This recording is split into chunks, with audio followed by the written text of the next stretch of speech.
안녕하십니까. 독사하는 마라토너 박종필입니다. 이곳 풍납토성 나들목에서 서쪽 방향 잠실 나들목 쪽으로 이동하면서 촬영하겠습니다. 현재 시각은 2022년 4월 3일 일요일 저녁 8시 43분 정도 됐습니다. 자전거를 타고 이동하면서 촬영하겠습니다. 화이팅!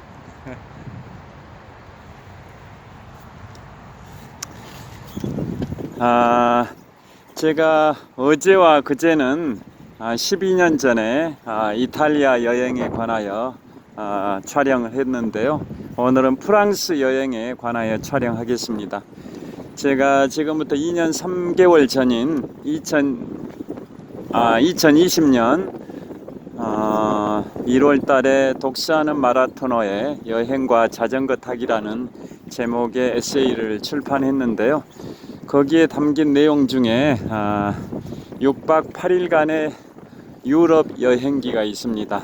이탈리아, 스위스, 프랑스 3개국을 6박 8일 동안 여행하면서 체험한 내용을 담고 있는데요. 그래서 그 중에 어제와 그제는 이탈리아, 로마, 피렌체, 베니스, 베로나, 밀라노, 몽블랑까지 말씀드렸고요. 오늘은 프랑스 여행을 말씀드리고자 합니다.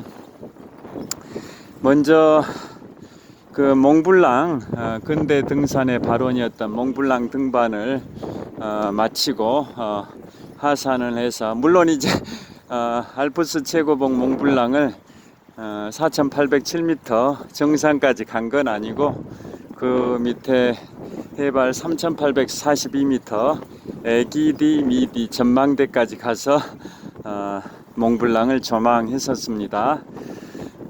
그리고 이제 제1회 동계올림픽이 1924년에 열렸던 샤모니로 다시 케이블카를 타고 내려와서 어디로 이동했냐면 스위스 제네바로 이동했습니다. 제네바에 도착해서 거기에서 고속전철 떼제베를 타고 프랑스 파리로 이동하려고 했는데요. 그때 빅 이벤트가 발생해 버렸습니다. 그게 뭐냐면, 그때가 2010년도 10월 달이니까 지금부터 12년 전인데요. 그때 프랑스 사르코지 대통령 정부에서 연금개혁 반대 총파업이 있었습니다. 정부의 연금개혁 정책에 반대하는 총파업이 있어서 떼제베 기관차들도 다 파업에 나섰습니다. 그래서 원래 예정했던 고속열차 떼제베를 탈 수 없는 상황이 돼서 이탈리아 지역을 로마에서 그 제네바까지 계속 관광버스를 타고 투어를 했는데요. 그 버스 기사분이 그 제네바와 파리의 중간 정도에 있는 프랑스 디종까지 태워다 주기로 했습니다. 그래서 제네바에서 디종까지 3시간 30분 정도 버스를 타고, 거기에서 다시 파리에서 급파된 관광버스로 갈아타고 파리에 도착을 했는데요. 파리에 새벽 4시에 도착했습니다. 떼제베를 탔으면 그 전날 저녁에 도착했을 텐데 관광버스로 이동하는 바람에 다음날 새벽 4시에 도착해서 잠도 한 2-3시간 밖에 못 자고 아침 7시경에 일어나서 급하게 그날 하루 일정을 다 소화를 했는데요. 제일 먼저 간 데가 몽마르트 언덕입니다. 프랑스 파리의 상징이자 유럽의 상징인 에펠탑을 제외하고는 파리에서 가장 높은 고도에 있는 게 몽마르트 언덕인데요. 거기 올라가 봤더니 샤크레끄르 성당이라는 것도 있었고, 몽마르트 언덕의 거리 화가들의 활동상도 체험할 수 있었습니다.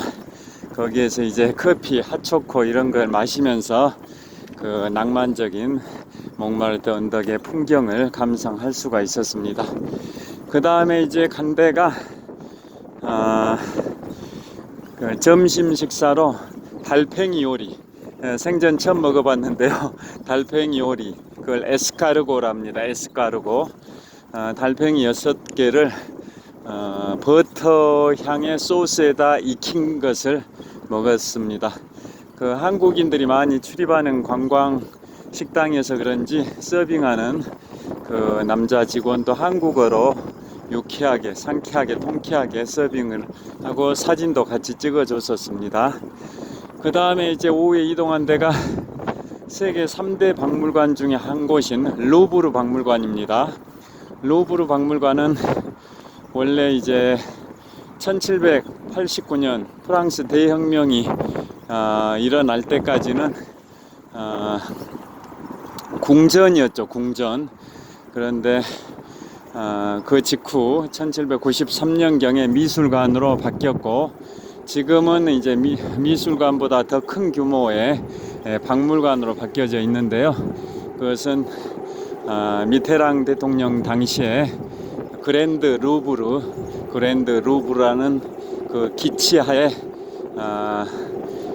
그 루브르 박물관을 세계적인 박물관으로 키운다라는 정책을 펼치면서 지금의 루브르 박물관이 됐고, 세계 3대 박물관 중에 하나입니다. 영국의 런던의 대형 박물관, 프랑스 파리의 루브르 박물관, 그 다음에 이탈리아 로마의 바티칸 박물관, 3대 박물관 중에 하나입니다. 거기에 가서 가장 사람들이 많이 구경하는 그 유물은 뭐냐면, 역시 레오나르도 다빈치의 모나리자와 밀로의 비너스 조각상입니다. 그런데 레오나르도 다빈치의 모나리자는 관람객들이 워낙 많이 몰려 있고 그 모나리자 그림을 애워싸고 있어서 도저히 접근하기가 어려웠습니다. 그래서 한 10m 정도의 거리에서 먼 발치에서 바라볼 뿐이었습니다. 그래서 굉장히 아쉬웠었습니다. 모나리자가 약간 옆쪽으로 방향을 튼 모습으로 이제 그려져 있는데요. 그래서 보통 사람들은, 지금 현대 사람들도 사진을 찍을 때 약간 모나리자처럼 방향을 약간 옆으로 튼 모습으로 찍는 게 일반적인 그 자세가 됐다고 합니다. 그 다음에 밀로의 비너스상은 조각상이 정말 멋있었습니다. 그 조각상의 그 비율이 가로가 1, 세로가 1.6, 즉 1대 1.6의 비율이 예술품의 황금 비례라고 하는데요. 밀로의 비너스상에서 유래가 됐답니다. 그러게 가로 1과 세로 1.6의 비율로 해야 가장 아름다운 모습이 나온다고 합니다. 그래서 예술품의 황금 비례 1대 1.6의 비율이 거기에서 시작이 됐다고 합니다. 그리고 이제 그 루브르 박물관을 나오면서 그런 생각을 해봤습니다. 그 우리나라 외규장각 도서 반환 운동이라고 들어보셨을 텐데요. 1866년 병인양요 당시에 프랑스가 우리 조선을 침공해서 외규장각 도서를 약탈을 해갔는데요. 그것에 대해서 1990년대인가 그 무렵에 우리나라 시민단체 문화연대에서 프랑스 정부를 상대로 외규장각 도서 반환에 관한 행정소송을 프랑스 행정법원에 제기했는데요. 그 프랑스 행정법원에서는 기각 판결을 내리면서 어떤 이유를 들었냐면, 그 외 프랑스 도서관에 있는 그 유물은 프랑스 정부의 소유이다. 그리고 1866년 당시에 약탈 행위를 금지하는 국제 규범이 형성되어 있었다고 볼 수 없다라는 취지의 이유를 달면서 기각 판결을 내렸는데요. 그러니까 서세의 동점의 시대, 19세기 1800년대에는 서양의 세력이 동양을 점령해 나가는 그런 서세 동점의 시대였지 않습니까? 그 시대의 약탈 행위를 용인한 듯한 그러한 판결이어서 씁쓸한 마음이 들었습니다. 그런데 우리나라가 1993년 김영삼 정부 당시에 93년이면 금융실명제가 시행됐던 연도입니다. 1993년도, 지금부터 29년 전인데요. 그때 우리나라 YS 정부에서 프랑스 미테랑 대통령 정부와 프랑스 알스톰사의 떼제베를 우리나라가 도입한다, 수입한다라는 계약을 체결할 때 어떠한 MOU, 양해각서를 프랑스와 체결했냐면 김영삼 전 대통령과 프랑스 전 미테랑 전 대통령 간의 MOU 양해각서입니다. 외교장각 도서를 반환하기로 합의한다라고 되어 있었습니다. 그런데 양해각서는 법적 구속력이 약하다 보니까 정식 계약서로 했었으면 좋았을 텐데요. 여하튼 그 당시에 뭐 사정이 있었겠죠. MOU, 즉 법적 구속력이 약한 MOU 형태로 양해각서로 하는 바람에 결국 지금까지 반환이 안 되고 있습니다. 반면에 이집트는 프랑스로부터 이집트의 그 유물들을 상당 부분 반환받았다고 합니다. 그래서 그건 프랑스가 대한민국을 무시한 처사가 아니냐라는 뭐 비판 의견들도 있다고 합니다. 그 다음에 루브르 박물관을 나와서 간 곳이 이제 콩쿠르드 광장입니다. 프랑스 대혁명 광장 콩쿠르드 광장인데요. 거기는 이제 1789년 프랑스 대혁명이 일어나고 나서 거기가 원래 광장 이름이 루이 15세 광장이었습니다. 그런데 그 대혁명이 일어날 당시에 임금이 바로 왕이 루이 16세였는데요.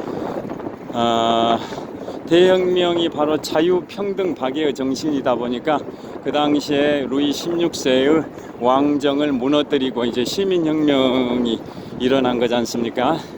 그래서 그 위에 있던 대혁명 광장, 즉 콩코르드 광장, 원래 명칭인 루이 15세 광장에 있던 루이 15세의 기마상을 다 철거를 하고 거기에다 단두대를 설치해 가지고 그 당시에 왕이었던 루이 16세와 왕비 마리 앙뚜아네트 포함해서 총 1119명이라는 어마어마한 숫자의 그 사람들을 단두대에서 다 목을 뱉다고 합니다. 그래서 프랑스 대혁명의 상징이 바로 거기 콩쿠르드 광장, 원래 명칭 루이 15세 광장이었는데요. 지금은 콩쿠르드 광장이라고 하고 있습니다.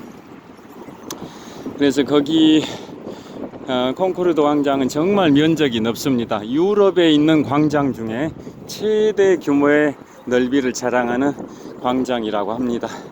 그래서 거기를 지나서 이제 개선문 쪽으로 통하는 길이 바로 샹델리제 거리입니다. 그건 엘리제의 들판이라는 뜻을 갖고 있는 샹델리제 거리를 이제 통해서 개선문 쪽으로 이동을 했는데요. 물론 관광버스 안에서 그런 걸 다 봤습니다. 샹델리제 거리는 뭐 이름만 들어도 낭만적이지 않습니까? 그 거리의 보도블록은 굉장히 넓어서 거기 관광객들이 자유롭게 보행할 수 있는 그런 구조였고, 콩쿠르드 광장에서 개선문까지 이르는 그 샹델리제 거리가 한 2km 정도 길이가 보였었는데요. 그 거리 변에 각종 관광 용품 전문점, 카페, 다양한 상가 시설들이 굉장히 성업 중이었었습니다. 이제 잠실 나들목인데 계속 석촌호수 쪽으로 이동하면서 촬영하겠습니다. 그 다음에 프랑스의 대통령궁을 엘리제 궁이라고 하지 않습니까? 그래서 엘리제의 들판이라는 명칭의 샹델리제 거리를 통해서 개선문에 도착을 했습니다. 개선문은 예전에 나폴레옹 전쟁과 관련해서도 말씀드렸습니다만은 나폴레옹 시대에 1806년에 나폴레옹이 지금의 오스트리아에 있는 아우스터리츠 전투에서 승리한 것을 기념해서 개선문을 공사하라고 명령을 해서 30년에 걸쳐서 이제 공사를 했는데요. 나폴레옹 사후에 완공이 된 겁니다. 나폴레옹은 1821년에 사망하고 그로부터 15년 후인 1836년에 개선문이 완공이 되고, 그로부터 4년 후에 나폴레옹의 시신이 개선문의 문 안쪽을 통과해서 장례식이 치러졌고, 그 다음에